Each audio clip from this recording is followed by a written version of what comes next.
ഈശോമിശിഹായ്ക്ക് സ്തുതിയായിരിക്കട്ടെ. മോശയുടെ 10 കൽപ്പനകളിൽ വളരെ പ്രധാനമായി ദൈവം നൽകിയൊരു കൽപ്പനയാണ് മോഷ്ടിക്കരുത്. പക്ഷെ ഞങ്ങളെ സംബന്ധിച്ചിടത്തോളം മോഷണം ഞങ്ങൾക്കൊരു പ്രധാനപ്പെട്ട കലാരൂപമാണ്. ഞങ്ങളെന്നുദ്ദേശിച്ചത് ആരാണെന്നുള്ളത് മനസ്സിലാക്കണമെങ്കിൽ നിങ്ങൾ ഈ വീഡിയോ കണ്ടാൽ മതി. ആ വീഡിയോയിൽ ഞങ്ങളുണ്ട് കണ്ടോ, ആ പ്രാർത്ഥിച്ച് നിൽക്കുന്ന ആ വെളുത്ത കുപ്പായമിട്ട ഞങ്ങളിൽ പലരും ഇങ്ങനെ കളവിന് ഏറ്റവും കൂടുതൽ ദൈവിക പരിവേഷം കൊടുക്കുന്നവരാണ്. കാരണം ഞങ്ങളുടേതല്ലാത്ത പലതിനെയും ഞങ്ങളുടേതാക്കുന്നതാണ് ഞങ്ങളുടെ പ്രധാനപ്പെട്ട ഒരു രീതി. അതായത് ഇത് പറഞ്ഞിട്ട് മനസ്സിലായില്ലെങ്കിൽ, യഥാർത്ഥത്തിൽ ക്രിസ്തീയ വിശ്വാസവുമായി യാതൊരുവിധ ബന്ധവുമില്ലെങ്കിലും തങ്ങൾ താമസിക്കുന്ന രാജ്യത്തോ ദേശത്തോ വരുമ്പോൾ അവിടെ കാണുന്ന ആചാരങ്ങൾ, അനുഷ്ഠാനങ്ങൾ, രീതികൾ, അതിൻ്റെ പിന്നിലെ ഐതിഹ്യം എന്തുമാകട്ടെ അതെല്ലാം ഞങ്ങൾ കണ്ണടയ്ക്കും. അതൊക്കെ ഞങ്ങളുടെ സ്വന്തം ഐതിഹ്യമാക്കി, ഞങ്ങളുടെ രീതിയാക്കി, ഞങ്ങളുടെ പ്രാർത്ഥനയാക്കി, ഞങ്ങളുടെ ആചാരവും അനുഷ്ഠാനമാക്കി മാറ്റുന്നതാണ് ഇത്തരക്കാരുടെ പ്രധാനപ്പെട്ട രീതി. നിങ്ങളൊന്ന് ആലോചിച്ച് നോക്കുക, എന്താണ് ഈ പൊങ്കാല എന്ന് പറയുന്ന കാര്യത്തിൻ്റെ ഐതിഹ്യം? കഴിഞ്ഞ കാലങ്ങളിൽ പൊങ്കാല ഹൈന്ദവരുടെ മാത്രം ഒരു രീതിയാണെങ്കിൽ, ഒരു ആരാധന രീതിയാണെങ്കിൽ അത് അവരെ സംബന്ധിച്ചിടത്തോളം അവർക്ക് ശ്രേഷ്ഠമാണ്. അതിൻ്റെ പുറകിൽ അവരുടേതായ ഐതിഹ്യങ്ങളുണ്ട്, കാരണങ്ങളുണ്ട്, ഇങ്ങനെ പല കാര്യങ്ങളുമുണ്ട്. പക്ഷേ അത് ക്രിസ്ത്യാനി അവൻ്റേതായി സ്വന്തമാക്കുമ്പോൾ അതിനെ പറയുന്നതാണ് യഥാർത്ഥത്തിൽ കളവ്. കൊല്ലരുത്, മോഷ്ടിക്കരുത്, കള്ളസാക്ഷ്യം പറയരുത് എന്നൊക്കെ ഞങ്ങളോട് കൽപ്പനകളുണ്ടെങ്കിലും മോഷ്ടിക്കരുത് എന്ന് മാത്രം ഞങ്ങൾക്കത് ഇഷ്ടമല്ല. കാരണം ഞങ്ങളുടെ ആരാധന രീതികളെക്കാൾ പലപ്പോഴും ഇത്തരക്കാർക്ക് ശ്രേഷ്ഠമായി തോന്നുന്നത് വിശുദ്ധ ബൈബിൾ പറയുന്ന, അപ്പസ്തോലിക പാരമ്പര്യം പറയുന്ന ആചാര അനുഷ്ഠാന രീതികളെക്കാൾ ശ്രേഷ്ഠമായി ഇവർക്ക് പലപ്പോഴും തോന്നുന്നത്, ആത്മാവിലും സത്യത്തിലുമുള്ള ആരാധനയേക്കാൾ ശ്രേഷ്ഠമായി ഇവർക്ക് തോന്നുന്നത് ഇത്തരം ആരാധന അനുഷ്ഠാനങ്ങളാണ് എന്നുള്ളത് ഈ വീഡിയോയുടെ വളരെ വ്യക്തമാണ്. കാരണം കഴിഞ്ഞ കാലങ്ങളിൽ മുഴുവൻ ഹൈന്ദവരുടേതായിരുന്ന ഒരു ആചാരം കട്ടെടുത്ത് സ്വന്തം ആലയങ്ങളിലും ദേവാലയങ്ങളിലും കൊണ്ടുവന്ന് ഇത് ഞങ്ങളും ചെയ്യും എന്ന് പറയുമ്പോൾ പാവപ്പെട്ട അവരെ സംബന്ധിച്ചിടത്തോളം അവരൊരു എതിർപ്പും പ്രകടിപ്പിക്കത്തില്ല. കാരണം 33 കോടി ദൈവങ്ങളുള്ളതിൻ്റെ കൂടെ ഇനി ക്രിസ്ത്യാനിയും അവരുടെ ദൈവത്തെ ആരാധിച്ചാലും അവർക്ക് പ്രത്യേകിച്ച് അതിന് ബുദ്ധിമുട്ടൊന്നും ഉണ്ടാവത്തില്ല. നിങ്ങളിതിൻ്റെ ഐതിഹ്യത്തെ വെറുതെ ഒന്ന് ശ്രദ്ധിച്ച് നോക്കുക. അതായത് ആറ്റുകാൽ പൊങ്കാല, ഇതാണ് ലോകത്തെ ഏറ്റവും ശ്രേഷ്ഠമായ ഒരു പൊങ്കാല ആചരണം. ഈ കഴിഞ്ഞ ദിവസം നമ്മൾ കേരളത്തിൽ നടന്നു. ഒത്തിരി രാഷ്ട്രീയ പിടിവലികളും സംഭവങ്ങളും സംഭവ ചരിത്രങ്ങളൊക്കെ അതിൻ്റെ പിന്നാലെ ഉണ്ടായിരുന്നു. ഇവിടെ വ്യക്തമായിട്ട് ഇതിൻ്റെ ചരിത്രത്തെക്കുറിച്ച്, ഐതിഹ്യത്തെക്കുറിച്ച് പറയുന്നത്, മധുര നഗരം ചുട്ടരിച്ച ശേഷം കൊടുങ്ങല്ലൂരിലേക്ക് പോകുന്ന വഴി ആറ്റുകാലിലെത്തിയ കണ്ണങ്കി, അതായത് യഥാർത്ഥത്തിൽ കണ്ണങ്കി എന്ന് പറയുന്ന ഒരു ക്യാരക്ടർ, അതൊരു ഇതിഹാസമാണ്. കാലങ്ങൾക്ക് മുമ്പുള്ള തമിഴ് ചിലപ്പതികാരം, ആ ഇതിഹാസ കഥയിലെ ഒരു ക്യാരക്ടറാണ് കണ്ണകി. ഈ കണ്ണകി യഥാർത്ഥത്തിൽ ഭദ്രകാളിയാണ്. ഈ ഭദ്രകാളി ഇരിക്കുന്ന സ്ഥലമാണ് പ്രധാനപ്പെട്ട കൊടുങ്ങല്ലൂർ അമ്പലം. നിങ്ങൾക്കൊക്കെ അറിയാം കൊടുങ്ങല്ലൂർ അമ്പലത്തിൻ്റെ പ്രത്യേകത തെറിപ്പാട്ടുകൾ പാടി ആ ദേവിയെ പ്രസാദിപ്പിക്കുന്നു. അതായത് എത്രത്തോളം മ്ലേച്ഛമായ തെറികൾ വിളിക്കുന്നു, എത്രത്തോളം മോശമായ തെറികൾ വിളിക്കുന്നു, അതാണ് ദേവിക്ക് കൂടുതൽ ഇഷ്ടമെന്ന രീതിയിൽ. ഇതൊക്കെ അവരുടെ ആരാധന രീതികളാണ്, ആചാരാനുഷ്ഠാനങ്ങളാണ്. ഇതൊന്നും നമ്മൾ അവരുടെ മോശമാണെന്നോ അത് ശരിയല്ലെന്നൊന്നുമല്ല. അതൊക്കെ അവരുടെ ഇഷ്ടം, അവരുടെ സ്വാതന്ത്ര്യം. നമുക്കൊന്നും അവരുടെ ഒന്നിലേക്കും അവരുടെ വിശ്വാസത്തിലേക്കോ അവരുടെ രീതികളിലേക്കൊന്നും കൈകടത്തുക നമുക്ക് യാതൊരു വിധത്തിലും കഴിയുന്നൊരു കാര്യമല്ല. അവരെ തിരുത്തുകയും നമ്മുടെ ഉത്തരവാദിത്തമല്ല. പക്ഷേ അവരെന്ത് ചെയ്യുന്നു അതങ്ങനെ തന്നെ കോപ്പി അടിച്ച് നമ്മൾ ചെയ്യുമ്പോൾ, അതായത് ഈ പറയുന്ന ഭദ്രകാളി, ആ ഭദ്രകാളിയുടെ രൂക്ഷമായ ആ ദേഷ്യത്തെ അടക്കുവാൻ അവിടെ ഉണ്ടായിരുന്ന സ്ത്രീകൾ പൊങ്കാലയിട്ട് ഭദ്രകാളിയെ പ്രസാദിപ്പിച്ചതാണ് ആറ്റുകാൽ പൊങ്കാലയുടെ ഇതിഹാസം.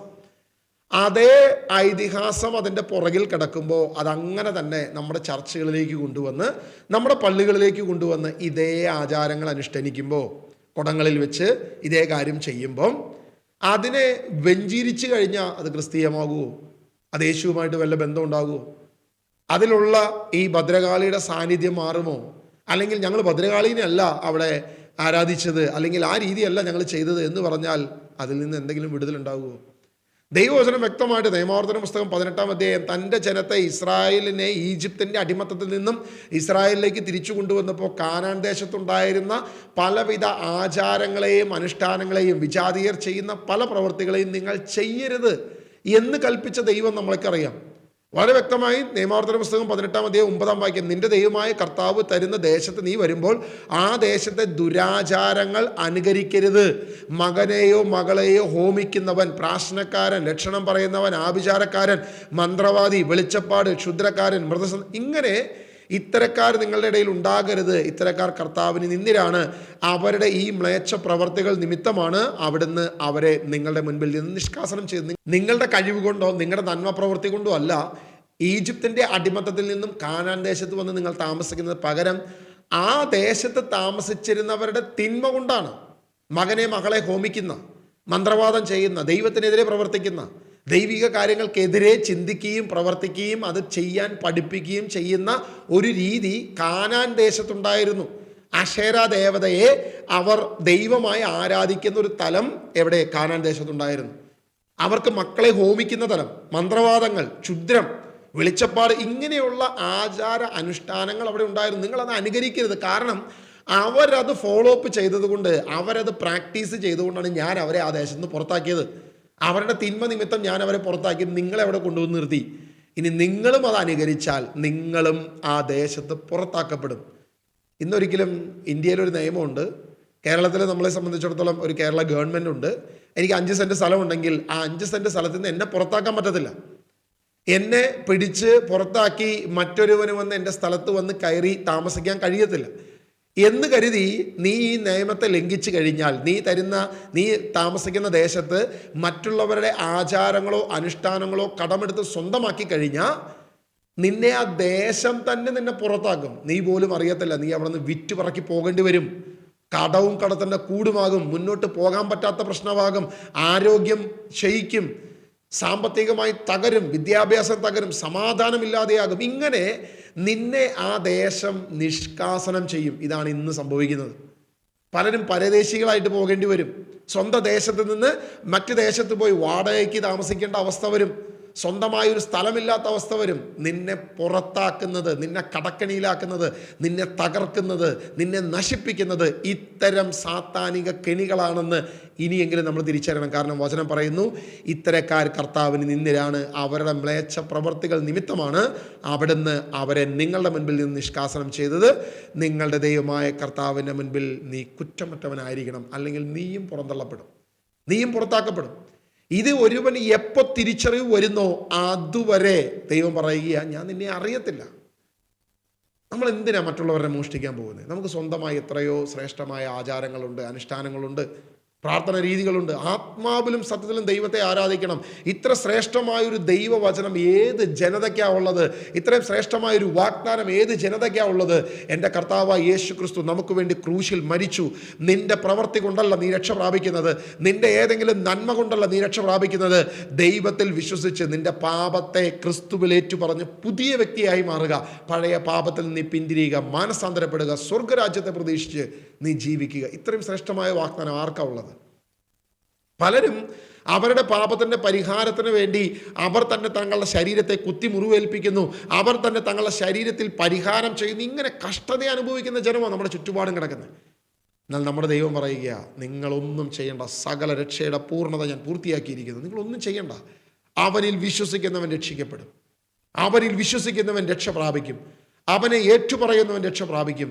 ആദരം കൊണ്ട് യേശു കർത്താവാണെന്ന് ഏറ്റുപറയുക, ഹൃദയം കൊണ്ട് വിശ്വസിക്കുക, പുതിയ മനുഷ്യനായി മാറുക, പഴയ പാപത്തിൽ നിന്ന് പിന്തിരിയുക, മാനസാന്തരപ്പെടുക. ഇത് മാത്രമാണ് ദൈവം ആഗ്രഹിക്കുന്നത്. മാനസാന്തരമില്ലാതെ ഒരുവനും ദൈവരാജ്യത്തെ പ്രവേശിക്കത്തില്ല എന്ന തിരിച്ചറിവ് ഇനിയെങ്കിലും നമുക്കുണ്ടാകണം. ഇത്തരം ആചാരങ്ങളോ അനുഷ്ഠാനങ്ങളോ മറ്റുള്ളവരുടെ ആരാധന രീതികളോ കട്ടെടുത്തുകൊണ്ട് അത് സ്വന്തമാക്കിയത് ഞങ്ങളുടേതാണെന്ന് പറയുന്നതല്ല ക്രിസ്തീയ വിശ്വാസം, അതല്ല ശ്രേഷ്ഠത എന്ന് ഇനിയെങ്കിലും തിരിച്ചറിയണം. നമ്മുടെ ഇടയിലുള്ള ഇത്തരം വ്യാജ പ്രവാചകന്മാരെ, വ്യാജ ഉപദേഷ്ടാക്കളെ, വ്യാജ ഇടയന്മാരെ ഇനിയെങ്കിലും നമ്മൾ തിരിച്ചറിയണം.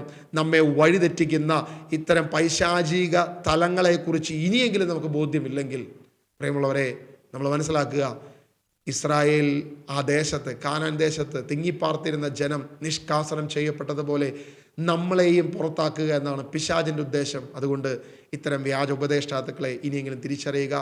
വിശുദ്ധ ബൈബിൾ തരുന്ന അനുഷ്ഠാനങ്ങളോ ആരാധന രീതിയല്ലാതെ, അപ്പസ്തോലികമായ പാരമ്പര്യങ്ങളല്ലാതെ, ഞാൻ വരുന്ന ദേശത്തെ യാതൊന്നും എനിക്ക് വേണ്ട എന്ന് പറയാനുള്ള ഒരു ആർജവം നമുക്കുണ്ടാകണമെന്ന് യേശുവിൻ്റെ നാമത്തിൽ ഞാൻ അപേക്ഷിക്കുന്നു. യേശുവിൻ്റെ നാമത്തിൽ ഞാൻ നിങ്ങളോട് റിക്വസ്റ്റ് ചെയ്യുന്നു. ദൈവം നിങ്ങളെ അനുഗ്രഹിക്കട്ടെ.